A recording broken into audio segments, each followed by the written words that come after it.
Hello and welcome to The Shift, the podcast that aims to tell the no-holds-barred truth about being a woman post-40. Created and hosted by me, writer and broadcaster Sam Baker. What happens when one of the great comic writers of our time hits menopause? That's the conundrum that faced this week's guest, award-winning novelist Nina Stibbe, when she sat down to write her new novel. With 5 bestsellers under her belt, including her memoir, Love Nina, which was turned into a hit TV series starring Helena Bonham Carter, and 3 novels centered around the turbulent teens and 20s of her alter ego Lizzie Vogel, Nina decided it was time to turn her hand to middle age. In One Day I Shall Astonish the World, Nina examines the heartbreak, hilarity, and occasional hatred of a friendship that stretches from late teens to mid-50s by way of very different love, life, and career choices. Sex suddenly becomes quite funny. You know, when you're in your 20s, sex isn't very funny. It's all sorts of other things, but it's quite funny now. Isn't it? Sam, you're not saying anything. Yeah. Is sex funny, Sam? It is, yes. It can be. It is in your book. Nina joined me from Cornwall to talk about being hit by the menopause truck, pressure to always be funny, and why her greatest midlife inspiration has come from comedy women. She also said she thinks she looks older than her mum and shared her ultimate midlife relationship saver, the sofa bed. Are you in your study? Yeah, look. It's interesting, yeah. That's a sofa bed, and that's out of the window. So it's the sofa bed in case you're working so hard you can't go upstairs or downstairs or wherever the bed is?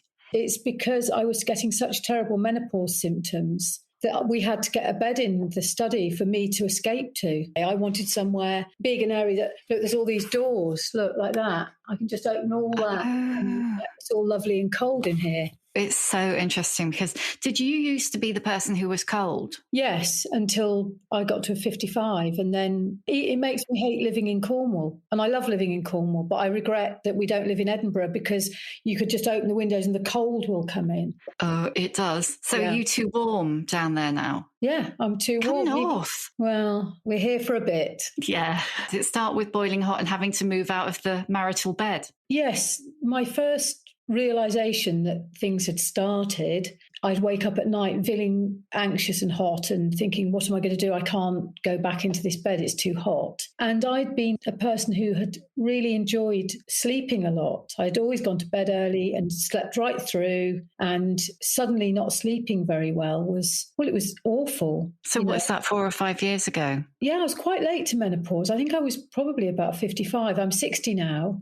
Turned 60 in December, and I think I'm sort of through the worst bit, but I had a couple of years of the horrors, and it started with that sort of being very, very hot and worrying about being hot. So you're going to do an event and you look into the room, see all the lights and think, oh gosh, I can't wear that jacket.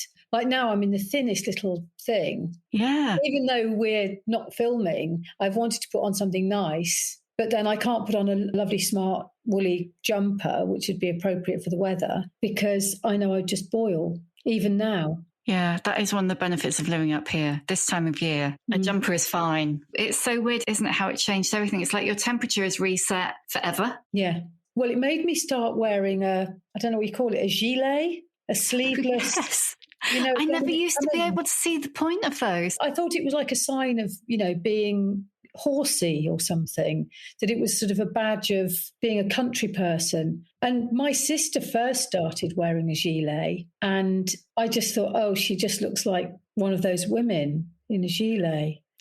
Then I got one because I thought I'd found my own private reason. I thought, I'd have one of those, and then I would be warm in my body, but I wouldn't be overwhelmed. And then I told my sister that, and she said, well, why do you think I wear one? So I said, oh, is that why you? She said, yeah. And I sent one to my friend up in Linlithgow, my friend Stella, for Christmas, and I put, dear Stell, happy Christmas, love from Dominic Cummings. She said, I will never wear that. And I said, oh, you will. And sure enough, she's worn it every day. I mean, she didn't wear it for a while, but soon enough. Yeah, it came for her. Yeah. We're going to talk about Stella a bit more in a minute. How did you come to move out? Because I'm really interested by this solution to it. So many people I've spoken to, like, opening all the windows and then their partner's complaining because it's freezing, or like throwing the duvet off all night. And So how did you reach the kind of like, I actually have to move out and move into study solution? Well, I have to say, my partner has been very, very empathetic and very kind. And what he did, he let us have a really skinny duvet, and then he had a little single duvet. But then I'd get up at night and I'd trip over all the bedding. And I didn't need to move out, Sam. What I needed was to be able to. Yeah. So I don't sleep in here all the time, and I don't even leave the bed made up. It's got bedding on it, but it's folded away as a sofa. It was waking up at 2 a.m, absolutely drenched, feeling awful, and then having to go back to a sort of a slightly damp, claggy, cold bed and not want to disturb him. But actually knowing that I can come in here has made me less need to. Do you see what I mean? Yeah, totally. When we have guests and somebody has to come in here, I'm a bit kind of, oh no, I can't escape. Even if you don't need to, the fact that you can't change everything. Yeah.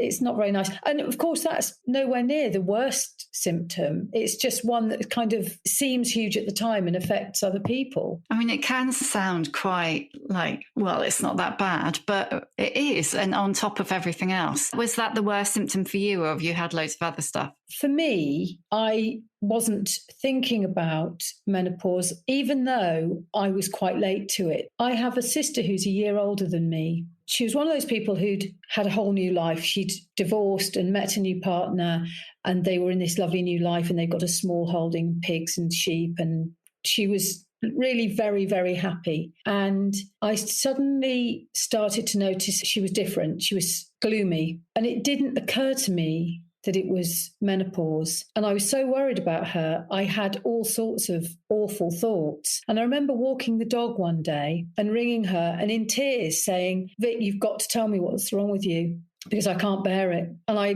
questioned her. I thought she might be in a horrible relationship, which is an awful thing to think about this lovely guy that she's now married to. And he really seemed wonderful. But I just thought, what could it be? And I sobbed as I walked the dog on the phone going, no, you've got to.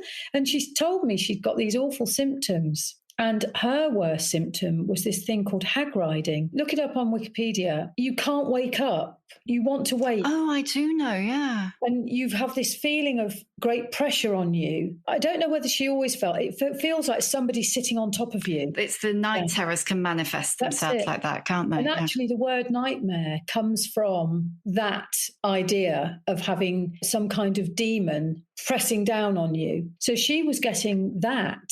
And it was awful. And she was getting sweats, what they call hot flashes. I always thought they were hot flushes. But she was getting hot flushes that would start in the middle of her and sort of radiate outwards. And they made her so anxious, she thought she was going to die.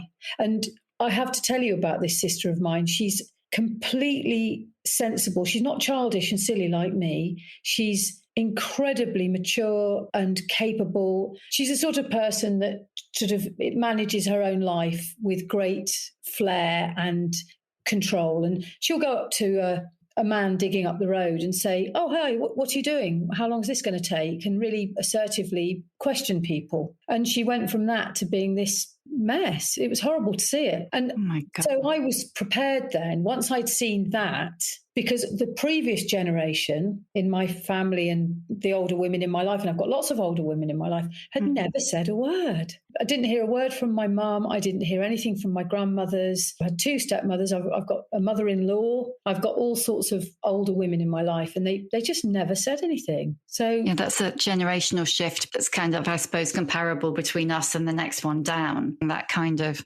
we just got on with it thing. My mum always wanted, and probably still does, even though she's 82, she wants to seem shaggable. That's her thing. I mean, it sounds like a horrible thing, but it just is who she is. It's always been her thing, hasn't it? It's always been her thing, you know, and she's jolly about it and funny about it. But I don't think that was consistent with saying, oh, I'm going through the menopause, or, you know, she just, no. Do you think we'll ever beat that sense that, oh, well, if I admit that I'm going through the menopause, then clearly I am history on in that respect, the shaggability market, for want of a better way of putting it? I think that will go because enough people are speaking out, because of people like you doing this. I think that side of it is the trickier side, because youth is so sort of highly praised and desired. And women measure themselves even now in those ways.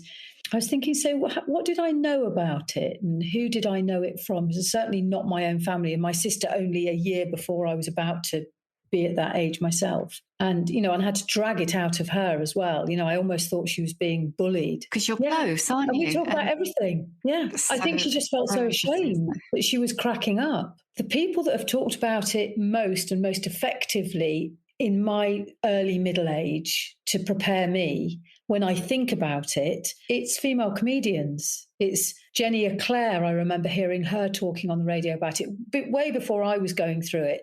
And I thought, yikes, I've never heard her sound so sad and upset. And that was very interesting to hear her sounding like that. It was quite shocking. Another thing that strikes me, in 2009, Victoria Wood had a Christmas special on BBC, and it was called Victoria Wood's Midlife Christmas. Did you ever see it? God, no. I don't even remember that. So it's on primetime telly, BBC, Christmas. It got, I think, 12 million viewers. And it was called Her Midlife Christmas. And it was all about midlife. And one of the ongoing sketches on the show was a thing called the Midlife Olympics, where women, middle-aged women, had to do things like a reverse park a car or trim a hedge. I can't remember what they had to do. But it was so funny about midlife. And it was all about that. It was very, very funny, but it did keep touching on these really crucial sort of, I don't know, midlife tropes. I think now, gosh, that's really helpful because that normalised it. I mean, it was the 10th highest rating programme of Christmas week. Victoria Wood, midlife. So interesting. Testament, isn't it, to the power of her that they let her, You've got onto a very interesting fact. They did let her, but they bumped it from Christmas Day to Christmas Eve without telling her. And, that really shocked her. And you have to wonder, was it just a little bit not Christmassy enough because of this? I bet. Yeah, I bet they just couldn't get their heads around that subject matter on Christmas Day. It is fascinating. So were you going through this kind of thought process a bit when you were writing the new book, One Day I Will Astonish the World? Yes. And the first draft of that book was horrific. It was so angry and so miserable. And my editor said to me, this isn't realistic. This is too much. And I went, this is fucking realistic. This is my life. Too real, probably. I had to just take a deep breath and I had to care about my readers. And actually my job is to be poignant and funny, not poignant and brutal. There's some tough bits in there. Yeah, I'm quite tough, but there weren't many laughs the first time. Well, there definitely are laughs now. Thank God. One thing I was going to ask you is that all your other books were drawn from your life to one degree or another.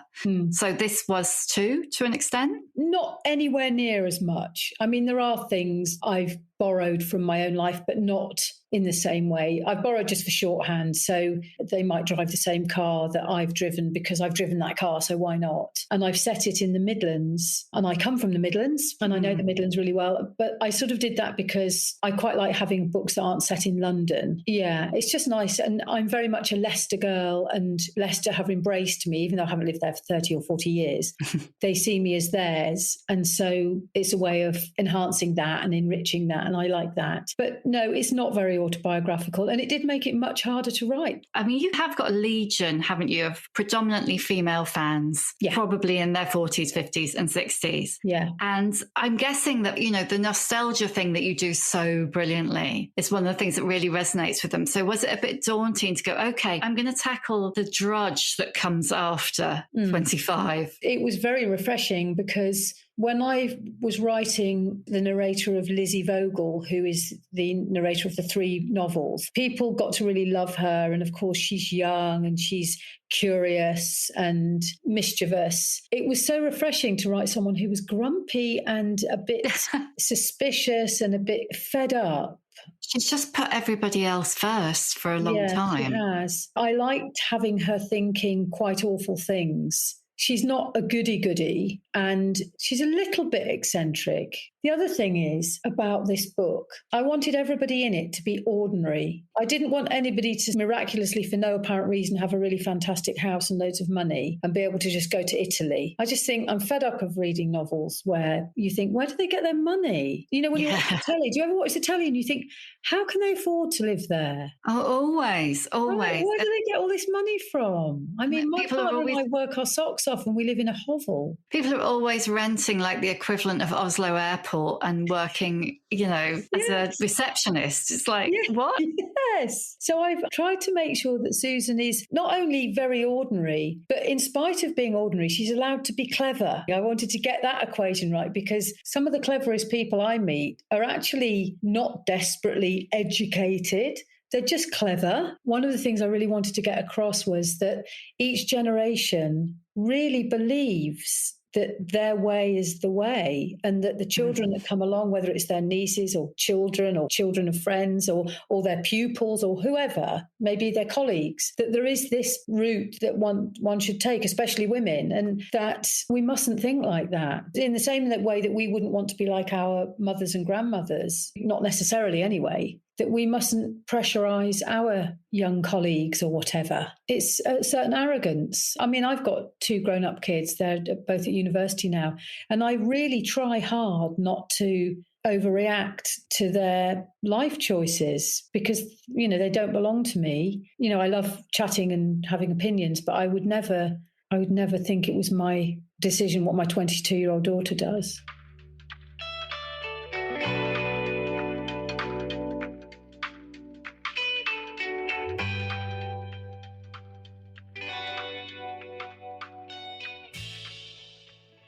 Has her take on things changed yours at all? Yes, very much so.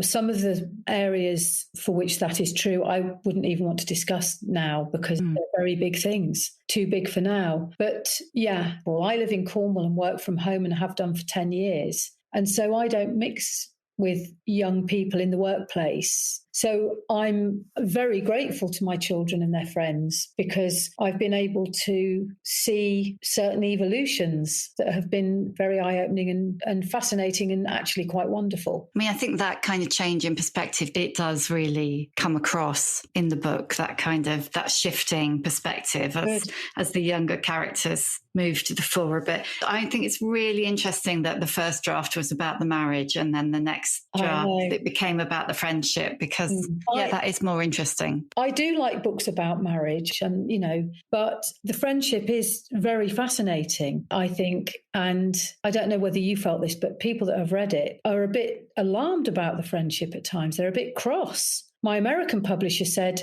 she really didn't like Norma because she felt she wasn't a good enough friend. Yeah. That's so interesting because what I've written down is that I really like the way you tackle that imbalance in female friendships.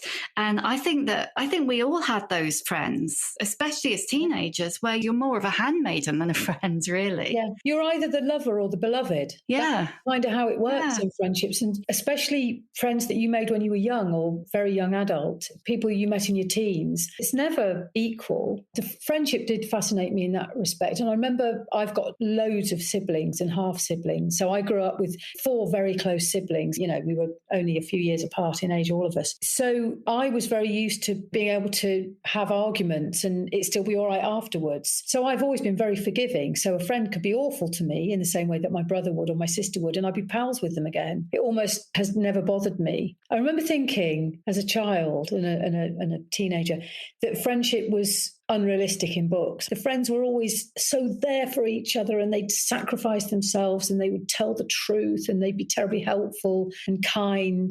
And I just think, God, I haven't got a friend like that. They're all awful. But, I like them, but I wouldn't trust them. You wouldn't trust your best friend. Crikey.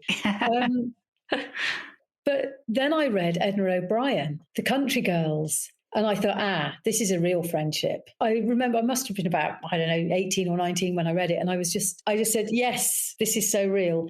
Yeah, I mean, quite often, well, not quite often, all the time, really, female friendship is lionized, isn't it? It's like Oh God, held up as yes. this Bobbing at thing. And each other's sick beds and yeah, and you start to feel like a bit of a failure if you haven't got a girl gang. exactly, Sam. Even at 55. Yes, that's so true. I mean, my best friend Stella, she's an absolute nightmare. She's a terrible friend. She really is. She's my best friend, but she's terrible.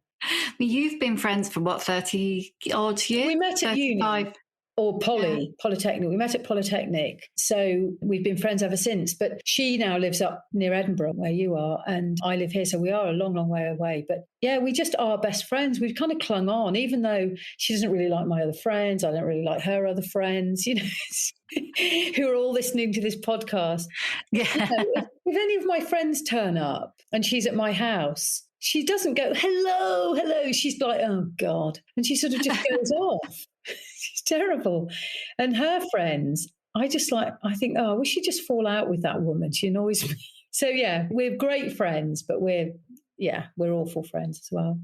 But that long-term thing, I mean, that length of time in a romantic relationship, for want of a better way to put it, you'd really have been through some ups and downs, even if you're still, and still it would be together. Celebrated. Because I've been with my partner for a long time. I mean, we met very, very young, before university. But we did have quite a long break. We split up for probably about 10 years, but we did get back together again. And people are always going on about that. Oh, you've been together with him so long.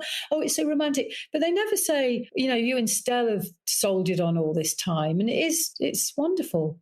Friendship doesn't get the celebration it deserves, I think. Although my husband and I say to our kids, look after your friends. They are the important ones. You will have these romances, but your friends, look after them as well. I've noticed as well that people will put their family first. So over the years of being a parent, I might say to one of my son's friends, I text the mum and say, we're doing this wonderful thing. We're going to the theatre, or we're going surfing, or we're doing something amazing. Would so-and-so like to come? And they'll say, no, his nan's coming round. And I think, well, his nan lives down the road. This is a wonderful opportunity. And just in order to eat Sunday lunch with his nan, which he does every week. Yeah. He does every week. He can do it on Monday. He can go and have egg on toast on Monday.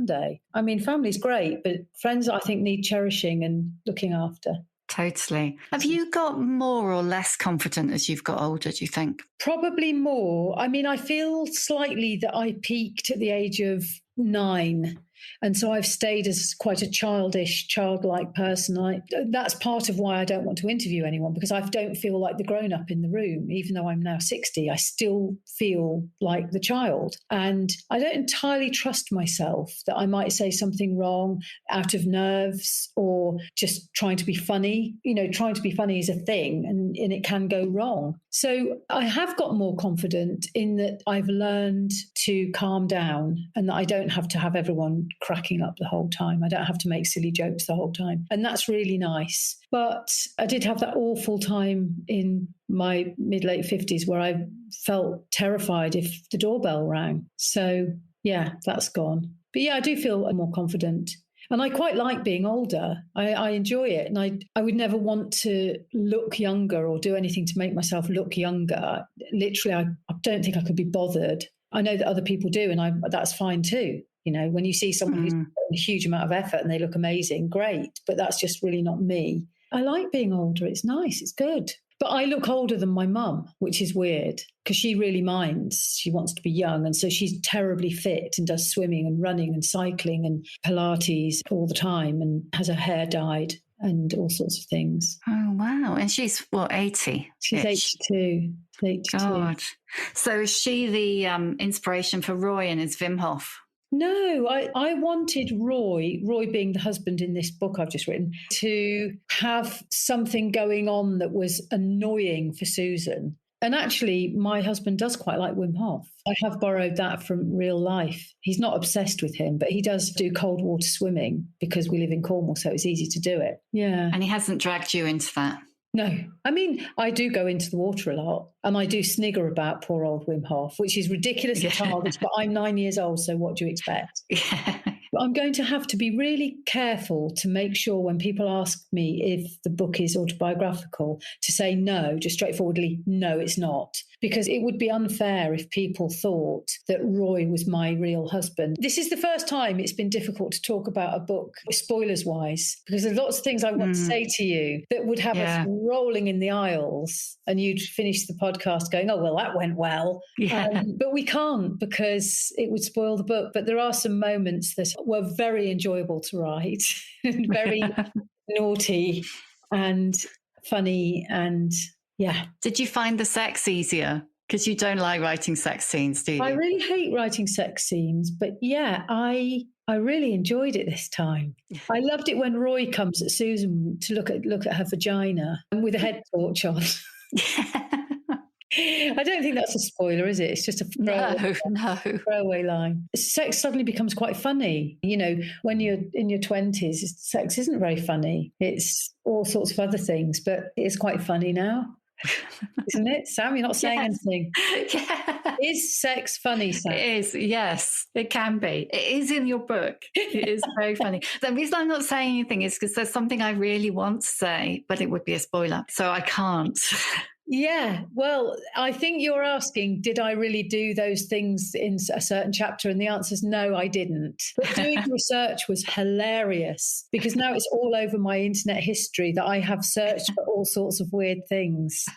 And my husband tells me I could have done it by hiding my identity. I could have done it anonymously, but I didn't. Yeah, you could have opened an incognito window at the very least. But I didn't know to do that. So now I get all sorts of adverts for all sorts of funny things and dildos and God knows what, which is fine. Anybody who reads the book, after you've read the book, you'll know what Nina's internet search history is like. Yeah. It's like... No, I really went for it with this book. I think it's very satisfying. And I think even though I'm sort of having a bit of a laugh about sex things, I'm not knocking it, am I? I'm not being prudish. No. I am actually very prudish as a person. I'm very prudish. Are you still? I don't know why I am. I think it's having a very sex positive mother. Growing up with a sex positive mother in the 70s has made me incredibly prudish and a bit triggery. I've seen too much exploitative sex with my mother involved to make me entirely happy with any kind of romance at all. I'm like, oh, they've fallen in love. Oh, shit, they're going to have sex. So writing sex has always been a huge problem for me, but not with this one because I'm happily now in my older age and it's cool. It's great. Okay, I'm going to ask you the questions that I always ask at the end. What's your emotional age? 9. Well, maybe 11, actually. I've matured a bit. 11. My home life was quite traumatic. We went from being quite well off and stable to being, in deepest poverty. My mum was then very much an alcoholic and a single mum, and things got really quite tricky. It was bearable because I had all these siblings and we somehow miraculously laughed our way through it. But I think that's why my sister's so brilliant and grown up. She took on the role of kind of being the adult. I think there is a concept about freezing at a certain age, and it's usually to do with trauma. And we were very worried all the time, and we had the electricity cut off. And it doesn't sound like much, but it was horrible. And it is when you're little. That's pretty little. If you could only recommend one book, what would it be? Only one book? Well, I would probably say Ducks Newburyport by Lucy Ellmann because it's the standout novel for me for many years. Yeah. What advice would you give younger women? The advice I would give is use your own voice in everything you do. You're good enough and you're probably much better than you realise at everything. And being yourself, using your own voice and just being natural is better anyway because it's easier. Just being you is great and it's just so relaxing. I mean, you know better than me because you've got a 22-year-old daughter, but I really hope that younger women do already have that sense that they don't have to pretend to be something that they're not in a way that I certainly did feel I had to at their age. Yeah. I do think young women do still worry far more than is healthy. And I do spend a lot of time saying, please don't worry about that. Not just to Eva, but to her friends as well. If you just knew how brilliant and perfect and glorious you were, and you will look back at this time and it'll be the best time of your life. life and you've spent today worrying about that. A thing just to say that is a bit of a non sequitur, but I really wanted to say this, Sam. From the age of 50, I stopped being a person who had to work in an office. I was able to write full time, Sorry, I just got attacked by the cat. Hang on a minute. I thought you were about to say, don't mention that. No, I just got claws in my back. Sorry. Come on. Obviously saying it's time to end this. He's like, let me out. Yeah.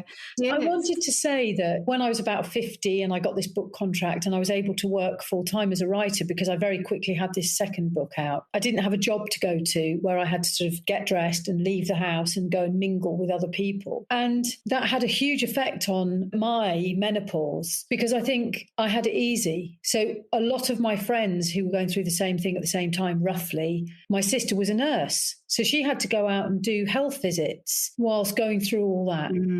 I do want to say that because I can't complain, it made it a lot easier. Yes, I've had a few moments of going on stage thinking, but on the whole, I've been able to manage things at home and sort of really look after myself. And that's made it really, really much easier. Yeah. What's your superpower? It used to be that I could remember everything. I'd remember your phone number, your birthday, the name of your cat. My memory used to be such that when I met people, they'd be completely freaked out because I'd say, how's Patch? And they go, well, who's Patch? And I go, your mum's dog. They go, oh, you. And they'd be a bit kind of spooked, but that's kind of gone. So I'm in this new landscape of not trusting myself. And it's actually quite horrible that I don't remember things I've got to do and I don't remember things, whereas before, 5 years ago, I would have remembered everything about you. So my superpower is waning. It's on the way. Oh, no. Is it being replaced with another one? Yeah, I think I'm getting quite jolly. I'm getting quite that I don't really worry about anything. That's quite nice. You worry a bit less than you used to. Probably because I can't remember anything. Yeah. Can't remember what you should be worrying about. Yeah. Last one. How many fucks do you give? A few, actually. Whenever I sort of don't give a fuck, I slightly regret it later because I've done it slightly wrong. That's not naturally my thing. As I say, I'm a micro responder, so I do want to kind of, on the whole, have everyone going, isn't she lovely? Yeah. Thank you so much, Nina. Thanks for having me on. And I came on trying to be really serious because it's a serious subject, but we've actually had quite a nice, lovely chat. Yeah, you don't want to be too serious. Wouldn't be you. True. Thank you for listening. You can hear a new episode of The Shift each Tuesday, wherever you get your podcasts. If you like what you hear, please do rate, review, and follow because it really does help other people find us. And if you'd like to support The Shift further, please consider becoming a member of our community. Find out more at study.media/The Shift.